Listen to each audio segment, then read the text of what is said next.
Hello everyone, welcome to this video series of Laplace transform. पिछले video में हमने समझा how to apply the division rule and multiplication already we have seen, और उसमें हमने इस क्वेश्चन को सिंप्लीफाई किया था and this was the answer that we got, correct. So उसी क्वेश्चन को थोड़ा सा हम कंटिन्यू करते हैं यहाँ पे। First let me copy the answer here. यहाँ पे इस क्वेश्चन को समझते हैं पहले। So this was the question that we are trying to solve. How sorry, this is the answer we got. अभी ये तो क्वेश्चन का पहला पार्ट हुआ कि हमने इसका लाप्लास फाइंड किया and we got this as our answer. Now अभी हमारा ये भी क्वेश्चन का सेकंड पार्ट है कि इस इंटीग्रल का वैल्यू क्या होगा।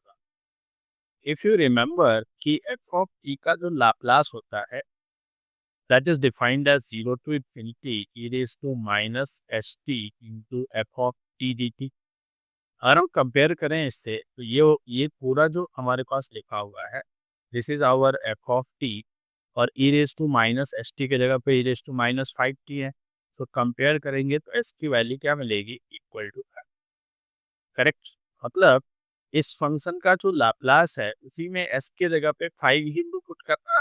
If you understand this to correlate these two things, जो भी आंसर मिला उसमें एस के जगह पे बस 5 हमें सब्स्टिट्यूट करना है। तो इस इंटीग्रल का जो आंसर आएगा minus log of s which is 5 upon s square plus 4. So we get 5 square plus 4 raised to half. So the answer is minus log of 5 divided by root of 25 plus 4 is 29. This will be our final answer. Hope you are understanding. So this was the question that we left in the previous video. Now moving on to the next important concept, which is so we have one more question. Let us simplify this as well. E raised to minus 4t minus e raised to 2t divided by t. Let me use one new slide. So the question is e raised to minus 4t minus e raised to 2t divided by. Let me check what's okay. So this is the question. Here we have t. So जब भी हमारे पास t denominator में दिया हो, we should think about the division rule. इसको हम थोड़ा सा सिंप्लीफाई कर लें। So we can write this as E raise to minus 4t upon t minus E raise to t upon t। Now e raise to minus 4t, we are using division property. Now integral S to infinity e raise to minus 4t है, तो उसका जो Laplace है that will be 1 over s plus 4 ds minus s to infinity e raise to t है, तो 1 over s minus ds मिल गया। यहाँ पे हमें क्या मिलेगा, log of s plus 4 minus log of s minus 2। दोनों का लिमिट सेम है तो हम एक साथ ही लिख सकते हैं s to infinity. This is s here.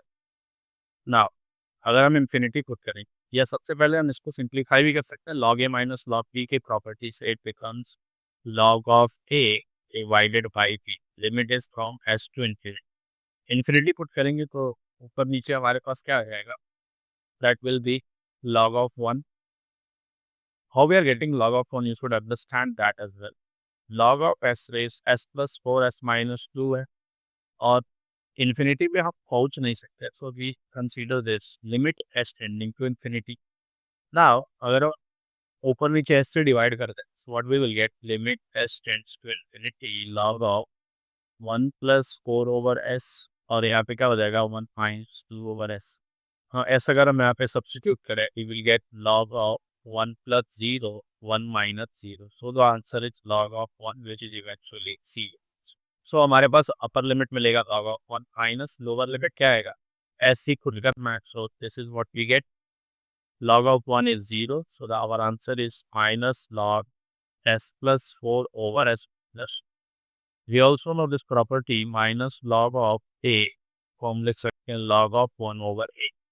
So using this property, minus को अगर हम अंदर ले जाते हैं तो it become log of s minus 2 ऊपर आ जाएगा and s plus 4 will be in denominator. So this will be our final answer. Next concept is अगर हमारे पास पीरियोडिक फंक्शन है तो उस केस में उसके लैपलास फॉर्म कैसे फाइंड कर सकते हैं.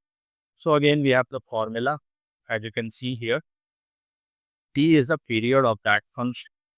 यह हमें ध्यान देने की जरूरत है. इसको भी हम इस क्वेश्चन की हेल्प से समझने की कोशिश करते हैं. What exactly is this? So we have to find out the Laplace of the function f of t, जहाँ पे f of t को हमने कैसे डिफाइन किया हुआ है. It is defined by sin t when t is between 0 to pi. So it is sin t जब t जो है 0 से pi के बीच में है, and it is always 0 from pi to 2 pi. From pi to 2 pi. Correct? And we have to find the Laplace of it. Now हमें पता है कि यहाँ पे जो साइन फंक्शन है उसका जो पीरियड होता है, जैसे यहाँ पे टोटल पीरियड अगर हम देखेंगे 0 से पाई, पाई से 2 pi, so overall period is from 0 से 2 पाई.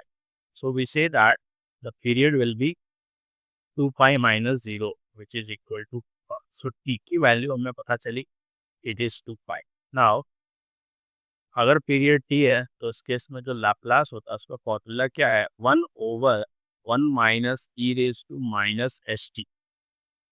Correct? And then we have this integral 0 to t of e raised to minus st f of t. This is the formula. So t की value हमें 2 पाई मिली, 1/1 minus e raised to minus 2 pi s हो जाएगा. Then 0 to 2 pi e raised to minus st और f of t क्या आ जाएगा हमारे पास, वो दे रखा है साइन ऑफ t. उसको हमें स्प्लिट करना होगा दो पार्ट में. सो सबसे पहले हम उसको स्प्लिट भी कर लेंगे. 1/1 minus E raise to minus 2 pi S. हमें ब्रेक करना होगा लिमिट्स को 0 से pi and then second limit will be pi से 2 पाई. सो 0 से पाई के केस में जो फंक्शन का वैल्यू है वो है sine T. So E raise to minus S T F of की जगह पे क्या आ जाएगा, साइन टी डी टी. और दूसरा इंटरवल क्या है, फ्रॉम पाई टू 2 पाई है, जहाँ पे फंक्शन का वैल्यू क्या दे रखा है. तो से दूसरा वाला जो इंटीग्रल है वो तो सिंपली 0 हो जाएगा, दिस विल बी 0 होंगे. करेक्ट? तो 0 से मल्टीप्लाई करेंगे तो पूरा ही 0 हो जाएगा. हाँ, our aim is to find out this 1/1 minus E की पावर माइनस 2 पाई एस. और ये जो इंटीग्रेशन है E raise to minus S T sine T, उसके लिए हमें इस स्टैंडर्ड फॉर्मूले का यूज करना होगा. ये अगर हमारा इंटीग्रल इस फॉर्म का है, E raise to A X on पर A raise to A X sine B X का अगर फॉर्म है, इस इंटीग्रल का जो आंसर होता है that is E raise to A X over A square plus B square times A sine B X minus B cos B X. So अगर हम दोनों को कंपेयर करें, इन दोनों को अगर हम कंपेयर करते हैं तो हमें ऑब्जर्व होगा कि टी का कोएफिशिएंट यहाँ पे क्या है, माइनस एस है. करेक्ट? तो ए की वैल्यू क्या हो जाएगी, माइनस एस. और साइन के अंदर जो टी का कोएफिशिएंट होगा वो बी होगा. तो टी का कोएफिशिएंट साइन के अंदर 1 है, सो बी की वैल्यू विल बी. ए और बी का वैल्यू को हम यहाँ पे सब्स्टिट्यूट कर रहे हैं. So we get E raise to minus S T divided by A square plus B square, so it will be just S square plus 1. और यहाँ पे क्या आएगा, A sine B X, A is minus S sine B X that is T only, then minus B जो कि 1 है and cos B X. और X की जगह पे टी है, टी की जगह पे 1, कॉस टी. लिमिट हमारा कहाँ से कहाँ तक है, 0 से 5. वैसे में एक बार लिमिट को पुट करेंगे, this will B minus 2 pi S. Limit put करते हैं हम एक बार पाई, ई के जगह पे पाई पुट करेंगे. तो क्या मिलेगा, E raise to minus pi S divided by S square plus 1. Sine pi 0 होता है और cos pi -1. So this is what we get as our upper limit. Correct, ये हमारा अपर लिमिट हो गया। माइनस ओवर लिमिट अगर करना है ई की जगह पे 0 पुट करेंगे तो ई रेस टू 0 हो जाएगा एस स्क्वायर प्लस 1, और साइन 0 0 होता है, कॉस 0 1 होता है, तो वहाँ पे -1 ही केवल आएगा। तो इसको सिंप्लीफाई करें 1/1 minus E raise to minus 2πs। अब यहाँ से क्या हो जाएगा, E raise to minus 5s upon S square plus 1 minus E raise to 0 हो जाएगा 1, और फिर से -1 है तो माइनस माइनस प्लस हो जाएगा over S square plus 1। Simplified form में इसको लिख सकते हैं 1/1 माइनस ई रेस, अब यहाँ पे क्या मिलेगा 1 plus E raise to minus 5s upon S square plus 1। So this will be the value of the given Laplace transform of the given function.